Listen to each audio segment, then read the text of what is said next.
हाँ जी, राजस्थान क्लासेस के online platform पे आपका हार्दिक स्वागत है। पिछली क्लास में हम सिंधु घाटी सभ्यता कर रहे थे। हमने सिंधु घाटी सभ्यता के जो है मेन सेंटर कर लिए थे। आज हम देखेंगे सिंधु घाटी सभ्यता का नगर नियोजन, टाउन प्लानिंग, नगर नियोजन। सिंधु घाटी सभ्यता जो है वो विशिष्ट नगर नियोजन व्यवस्था के लिए जानी जाती है। सिंधु घाटी सभ्यता जो है वो विशिष्ट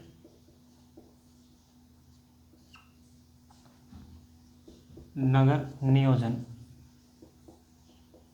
सिंधु घाटी सभ्यता जो है विशिष्ट नगर नियोजन के लिए जानी जाती है। इस कारण सिंधु घाटी सभ्यता जो है उसको प्रथम नगरीय सभ्यता कहा जाता है। प्रथम नगरीय सभ्यता, फर्स्ट अर्बन सिविलाइजेशन जो है वो कहा जाता है। सिंधु घाटी सभ्यता के जो नगर थे वो दो भागों में डिवाइड थे। सिंधु घाटी सभ्यता के जो नगर थे वो दो भागों में डिवाइड थे, पूर्वी भाग और दूसरा पश्चिमी भाग। पूर्वी भाग और पश्चिमी भाग। पश्चिमी भाग जो था वो ऊंचे चबूतरे पर स्थित था, तुलनात्मक रूप से ऊंचे चबूतरे पर था। इस कारण इसे दुर्ग की श्रेणी में रखा जाता है। दुर्ग की श्रेणी या दुर्ग बताया गया है। पूर्वी भाग जो है वो तुलनात्मक रूप से नीचा था, नीचे जो है निचले स्तर पर बसा हुआ था। इस कारण इसे निचला नगर कहा जाता है। निचला नगर कहा जाता है। ऐसा अनुमान लगाया जाता है कि ये जो दुर्ग है उसमें पुरोहित वर्ग या शासक वर्ग रहता होगा। शासक वर्ग जो है वो रहता होगा। जो निचला नगर है इसमें जन सामान्य के लोग जो है वो रहते होंगे। यहाँ तक हमने किया। सिंधु घाटी जो सभ्यता उसका नगर नियोजन देखा। उसमें देखा सिंधु घाटी सभ्यता जो विशिष्ट नगर नियोजन के लिए जानी जाती है, प्रथम नगरीय सभ्यता कहलाती है। नगर जो है वो दो भागों में डिवाइड थे, पूर्वी भाग और पश्चिमी भाग। पश्चिमी भाग जो था वो ऊंचे चबूतरे पर स्थित था, उसे दुर्ग की श्रेणी में रखा जाता है। ये ऐसा अनुमान लगाया जाता है कि ये जो दुर्ग था उसमें शासक वर्ग निवास करता होगा, और पूर्वी भाग जो था वो तुलनात्मक रूप से निचले स्तर पर जो बसा हुआ था, जिसके कारण उसमें जो है जन सामान्य लोग निवास करते थे। आगे देखते हैं हम।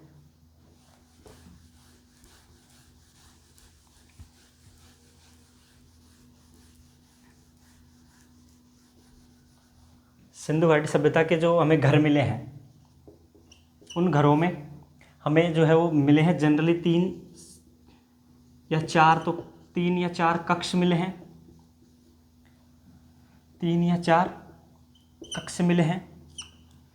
आंगन मिला है, एक रसोई घर मिला है,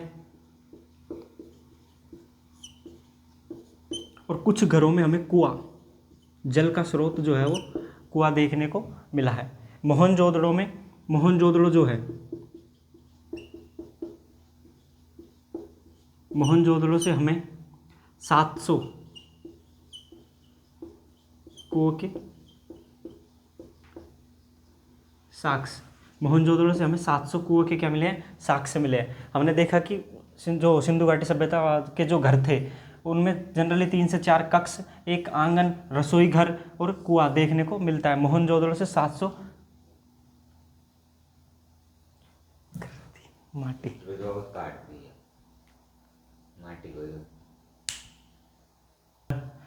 हमें मिले हैं 3 से 4 कक्ष, आंगन, रसोई घर और कुआं। मोहनजोदड़ो से हमें 700 कुओं के साक्ष्य मिले हैं। सिंधु घाटी सभ्यता जो है वहाँ हमें मिले हैं जल निकासी की उत्कृष्ट व्यवस्था।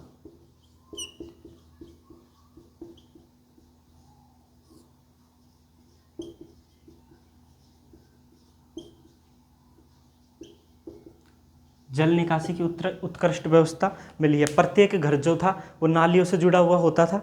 नाली जो है वो मुख्य जो है घरों की जो नालियाँ होती थी वो मुख्य नालियों से जुड़ी हुई होती थी, और नालियाँ जो है वो पक्की ईंटों से ढकी हुई होती थी।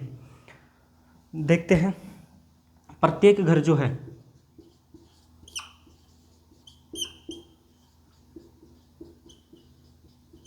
घर जो है वो नालियों से जुड़ा हुआ होता था।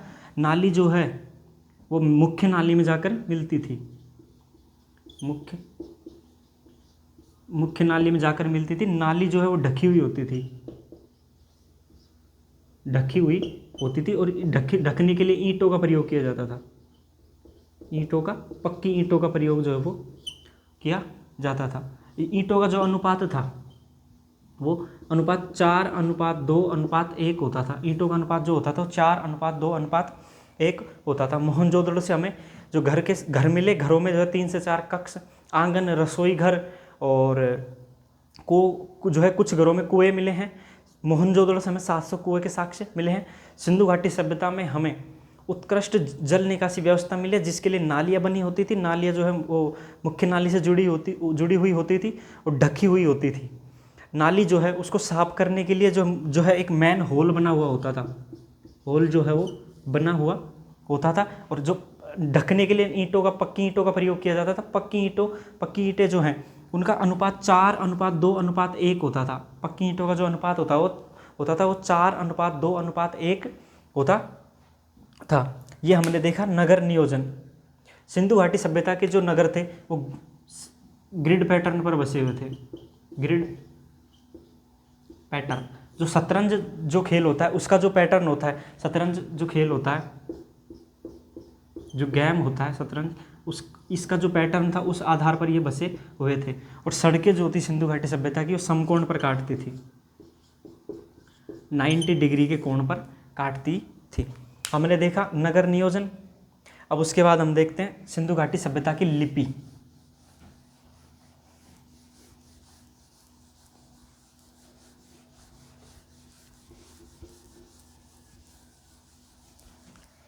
सिंधु घाटी सभ्यता की लिपि।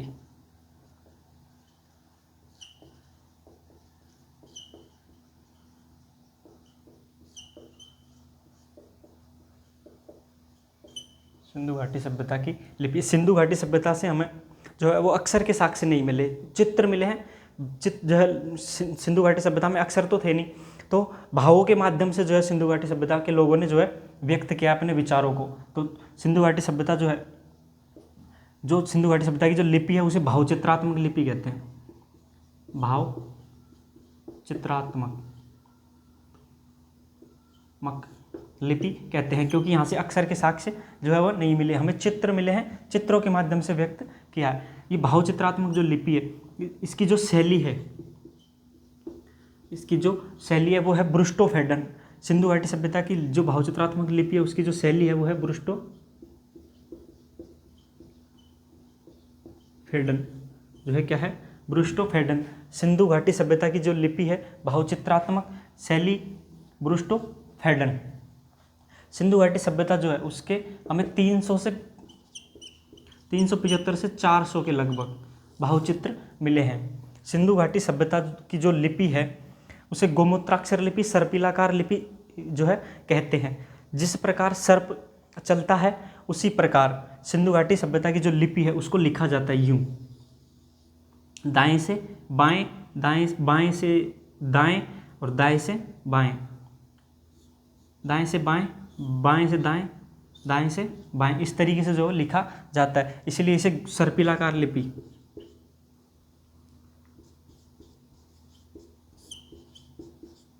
सर्पिलाकार लिपि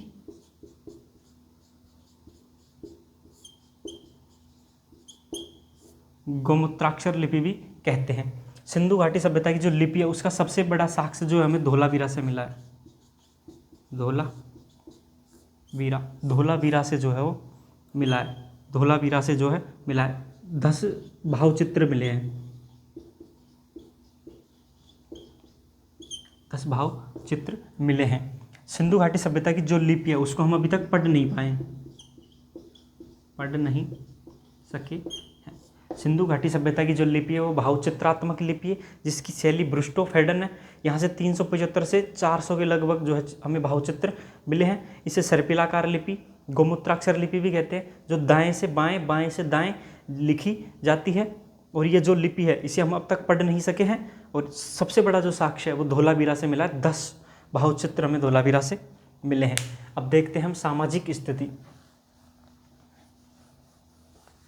सिंधु घाटी सभ्यता की सामाजिक स्थिति।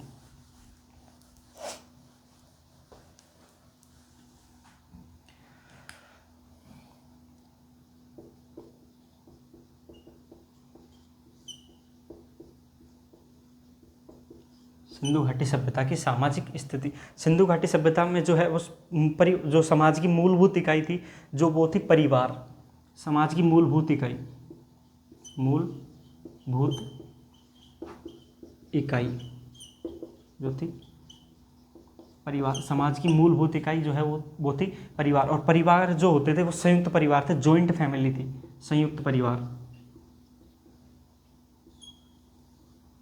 जो है वो संयुक्त परिवार थे। यहाँ से हमें खुदाई के दौरान, उत्खनन के दौरान भारी मात्रा में जो है मातृ देवियों की मूर्तियाँ मिली हैं। इस आधार पर अनुमान लगाया जाता है कि सिंधु घाटी सभ्यता की जो समाज था वो मातृ सत्तात्मक समाज होगा।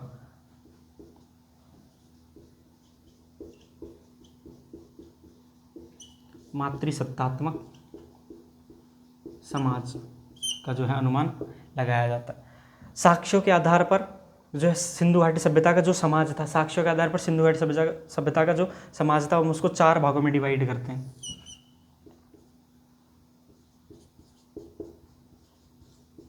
पुरोहित, व्यापारी,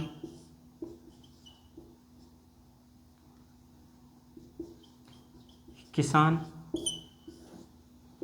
और श्रमिक। हमने 4 भागों में डिवाइड किया, पुरोहित, व्यापारी, किसान और श्रमिक।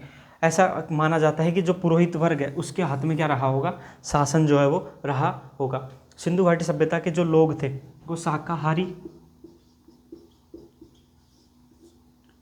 व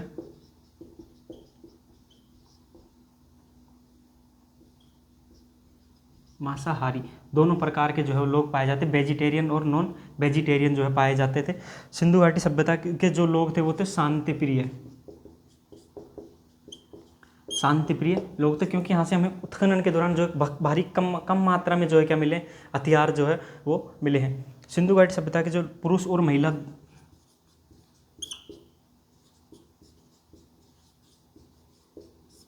व महिला जो है क्या करते थे, श्रृंगार करते थे, वह आभूषण पहनते थे, श्रृंगार करते थे, आभूषण पहनते थे। हमने देखा कि सिंधु घाटी सभ्यता की सामाजिक स्थिति, उसमें देखा सब मूलभूत जो इकाई थी समाज की वो थी परिवार। और परिवार कैसे थे, संयुक्त परिवार थे। समाज जो कैसा था, मातृ सत्तात्मक समाज था। 4 वर्ग थे, पुरोहित वर्ग, व्यापारी वर्ग, किसान वर्ग और श्रमिक वर्ग। समाज जो है उसमें शाकाहारी और मांसाहारी दोनों प्रकार के लोग थे। पुरुष व महिला आभूषण पहनते थे, श्रृंगार करते थे और शांति प्रिय लोग थे, क्योंकि हमें खुदाई के दौरान जो कम मात्रा में जो क्या मिले, हथियार जो है वो मिले। और यहाँ इनके जो मनोरंजन के साधन थे, मनोरंजन के जो साधन थे वो थे पासे का खेल और मुर्गे की लड़ाई। पासा और मुर्गे की लड़ाई। हमने देखा ये सिंधु घाटी सभ्यता की सामाजिक स्थिति। मूलभूत इकाई क्या थी, परिवार। परिवार कैसे थे, संयुक्त। और समाज कैसा था, मातृ सत्तात्मक समाज था। 4 वर्ग थे, पुरोहित वर्ग, व्यापारी वर्ग, किसान वर्ग और श्रमिक वर्ग। शाकाहारी और मांसाहारी दोनों प्रकार के लोग थे। मनोरंजन के लिए वो पासा और मुर्गे की लड़ाई जैसे खेल खेलते थे। पुरुष व महिला श्रृंगार करते थे, आभूषण पहनते थे और शांति प्रिय लोग थे। जो है हमें उत्खनन के दौरान जो यहाँ से क्या नहीं मिले, हथियार जो कम मात्रा में मिले हैं। अब आगे देखते हैं हम आर्थिक स्थिति, economical condition of Indus valley civilization. Sindhu घाटी सभ्यता की आर्थिक स्थिति।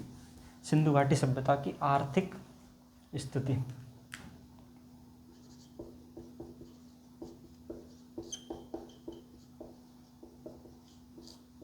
सिंधु घाटी सभ्यता की जो अर्थव्यवस्था थी वो कृषि पर आधारित थी।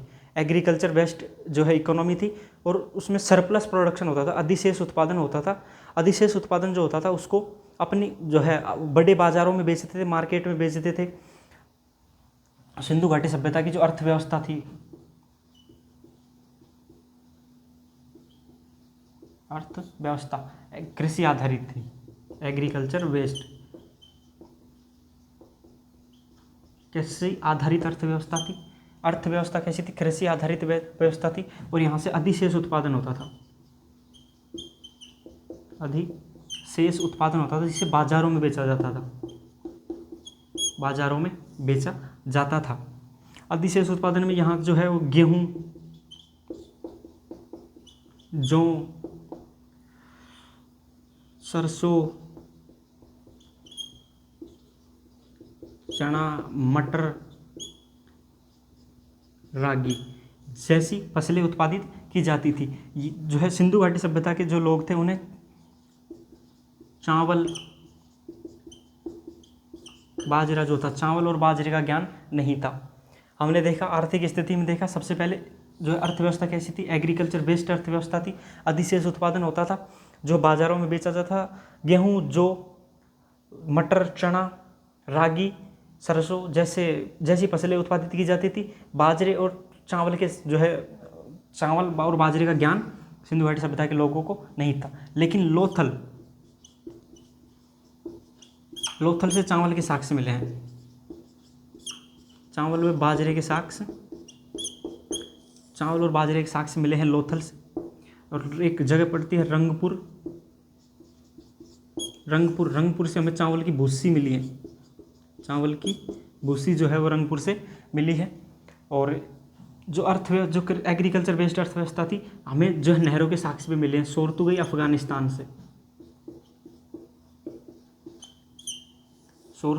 अफगानिस्तान से जो हमें क्या मिले, नहरों के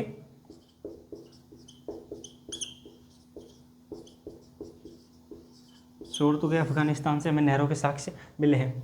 सिंधु घाटी सभ्यता की आर्थिक स्थिति देखी हमने। अर्थव्यवस्था कैसी थी, एग्रीकल्चर बेस्ड थी। अधिशेष उत्पादन होता था गेहूँ, जौ, सरसों, चना, मटर और रागी, ये फसलें उत्पादित की जाती थी। चावल और बाजरे का ज्ञान नहीं था। लेकिन लोथल से हमें चावल और बाजरे के साक्ष्य प्राप्त होते हैं। रंगपुर से हमें चावल की भूसी मिली है। और सोरतुगई अफगानिस्तान में एक सेंटर है, वहाँ से नहरों के साक्ष्य मिले हैं। सिंधु घाटी जो सभ्यता के लोग थे उन्हें पशुपालन भी करते थे। सिंधु घाटी जो सभ्यता के लोग थे वो पशुपालन भी करते थे।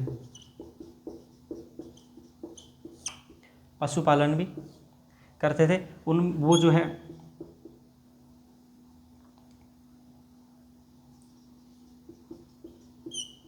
भैंस, भेड़, बकरी, कुत्ता, बिल्ली, भैंस, भेड़, बकरी, कुत्ता और बिल्ली जैसे पशु पालते थे। लेकिन इन्हें ऊंट, घोड़ा और हाथी जैसे पशुओं का ज्ञान नहीं था। सिंधु घाटी सभ्यता के जो लोग थे वो पशुपालन भी करते थे। उन्हें भैंस, भेड़, बकरी और कुत्ता, बिल्ली ये पालने का शौक था। और ये ऊंट, घोड़ा और हाथी से परिचित नहीं थे। हमें मोहनजोदड़ो जो है वहाँ से घोड़े के दांत, हाथी का जो है कपाल खंड जो है वो मिला है। सिंधु घाटी सभ्यता के जो लोग थे, सिंधु घाटी सभ्यता से हमें विदेशी व्यापार के साक्ष्य मिले हैं। विदेशी व्यापार के साक्ष्य मिले हैं। हमें कालीबंगा से बेलनाकार मोहर मिली है। ऐसी मोहर जो है मेसोपोटामिया से मिली है। और लोथल से हमें फारस की मोहर मिली है। इस आधार पर हम अनुमान लगाते हैं कि सिंधु घाटी सभ्यता का जो है विदेशी सभ्यताओं से संपर्क रहा होगा और विदेशी व्यापार जो है वो रहा होगा। एक अभिलेख जो है यहाँ से हमें विदेशी जो व्यापार है उसके साक्ष्य मिलते हैं। एक तो फारस की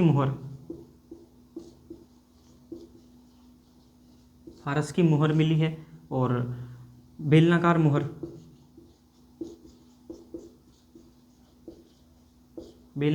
मिली है कालीबंगा से और ये लोथल से। इस आधार पर हम कहते हैं कि जो सिंधु घाटी सभ्यता है उसका विदेशी सभ्यता जो है उनसे संपर्क रहा होगा, विदेशी व्यापार जो है वो रहा होगा। एक अभिलेख है जिसे हम कहते हैं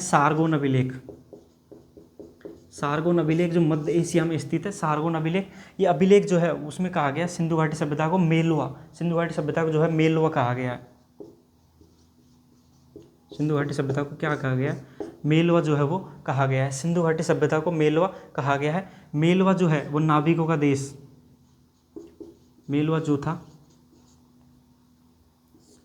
था वो क्या था, नाविकों का देश था। मेलवा जो है नाविकों का देश था। सिंधु घाटी सभ्यता के जो लोग थे वो वस्तु विनिमय करते थे, वस्तु जो गुड्स एक्सचेंज करते थे उसके लिए सोने और चांदी का प्रयोग करते थे। वस्तु विनिमय होता था,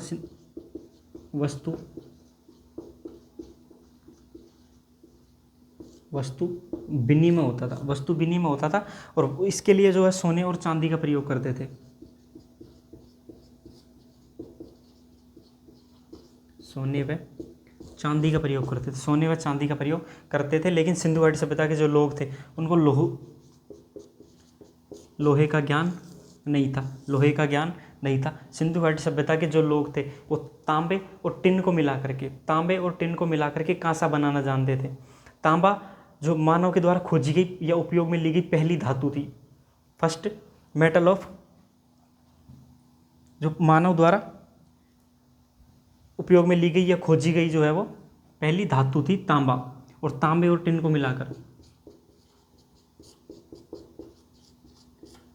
मिलाकर क्या बनाना जानते थे, कांसा। तांबे और टिन को मिलाकर कांसा बनाना जानते थे। तांबे और टिन को मिलाकर जो है वो कांसा बनाना जानते थे। अब हम देखते हैं राजनीतिक स्थिति, पॉलिटिकल कंडीशन।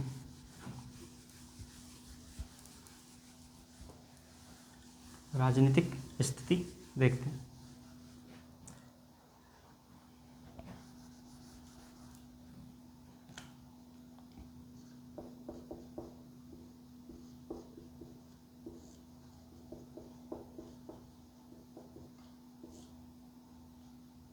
राजनीतिक स्थिति, सिंधु घाटी सभ्यता से हमें राजनीतिक जो स्थिति है उसका अभाव देखने को मिलता है।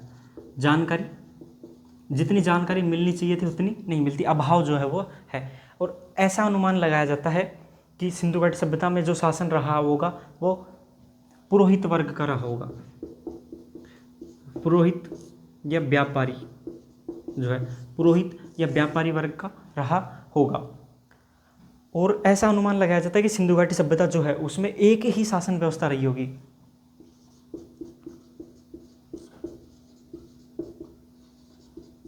शासन व्यवस्था जो है वो समान रही होगी।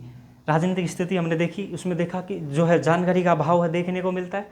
जो है एक ही शासन व्यवस्था रही होगी, पुरोहित और जो है व्यापारी वर्ग का शासन जो है रहा होगा। जानकारी का अभाव देखने को मिलता है, पुरोहित और व्यापारी वर्ग जो है वो उनका शासन रहा होगा। शासन व्यवस्था एक समान जो है शासन व्यवस्था रही होगी। तो ये हो गई हमारी राजनीतिक स्थिति। अब हम देखते हैं धार्मिक स्थिति।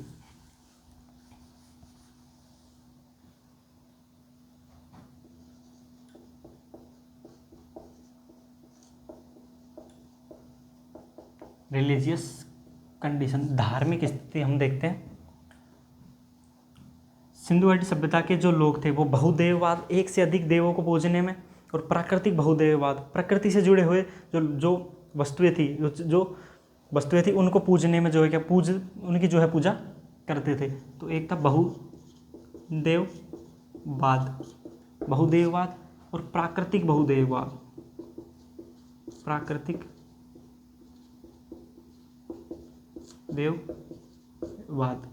बहुदेववाद और प्राकृतिक बहुदेववाद एक से अधिक देवता की पूजा करना। प्राकृतिक बहुदेववाद प्रकृति से जुड़े हुए जो है चीज़ों की पूजा करना। सिंधु घाटी सभ्यता के जो लोग थे वो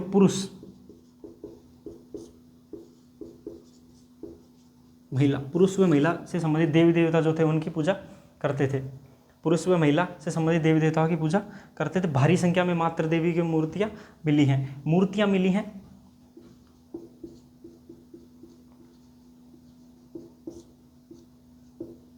मूर्तियां बनना प्रारंभ हो गई थी, लेकिन मंदिर जो है देखने को नहीं मिलते। हमने देखा धार्मिक स्थिति, उसमें देखा हमने सबसे पहले बहुदेववाद, प्राकृतिक बहुदेववाद का मतलब होता है कि एक से अधिक देवताओं की पूजा करना। प्राकृतिक बहुदेववाद, प्रकृति से जो जुड़ी हुई चीज़ें हैं उनकी जो है पूजा करना। पुरुष व महिला देवताओं की पूजा करते थे। मूर्तियाँ बनना प्रारंभ हुई थी, लेकिन मंदिर बनना जो है प्रारंभ नहीं हुए थे। सिंधु घाटी सभ्यता से हमें वृक्ष पूजा, वृक्ष पूजा, जल पूजा,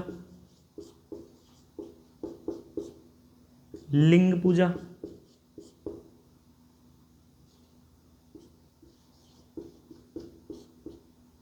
और योनि।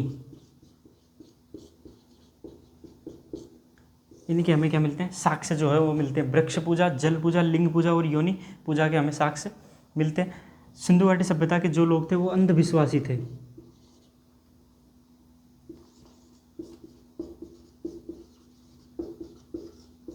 अंधविश्वासी थे, जादू टोने टोटके में विश्वास करते थे। अंधविश्वासी थे, जादू टोने टोटके में विश्वास करते थे, पुनर्जन्म में विश्वास करते थे।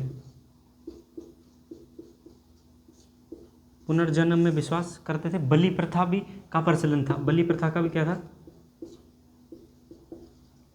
बलि प्रथा का प्रचलन था। हमने देखी धार्मिक स्थिति, उसमें हमने देखा बहुदेववाद, प्राकृतिक बहुदेववाद, पुरुष व महिला देवी देवता की पूजा करते थे। मूर्तियाँ बनना प्रारंभ हो गई थी, मंदिर बनना प्रारंभ नहीं हुए थे। सिंधु घाटी सभ्यता के जो लोग थे वो अंधविश्वासी थे, पुनर्जन्म में विश्वास करते थे, जादू टोने टोटके में विश्वास करते थे, बलि प्रथा का प्रचलन था, वृक्ष पूजा, जल पूजा, लिंग पूजा और योनि पूजा का प्रचलन था। ये हमने देखा। आज की क्लास में हमने नगर नियोजन लिपि देखी सिंधु घाटी सभ्यता की। उसके बाद हमने देखा सामाजिक स्थिति, धार्मिक स्थिति, राजनीतिक स्थिति और आर्थिक स्थिति, ये चीज़ें हमने देखी। अब नेक्स्ट क्लास में हम जो है वो वैदिक सभ्यता शुरू करेंगे वैसे तो, लेकिन हमारा एक छोटा सा टॉपिक बचा हुआ, उसमें सिंधु घाटी सभ्यता के पतन के कारण वो करते हुए उसके बाद हम वैदिक जो है सभ्यता स्टार्ट करेंगे। धन्यवाद।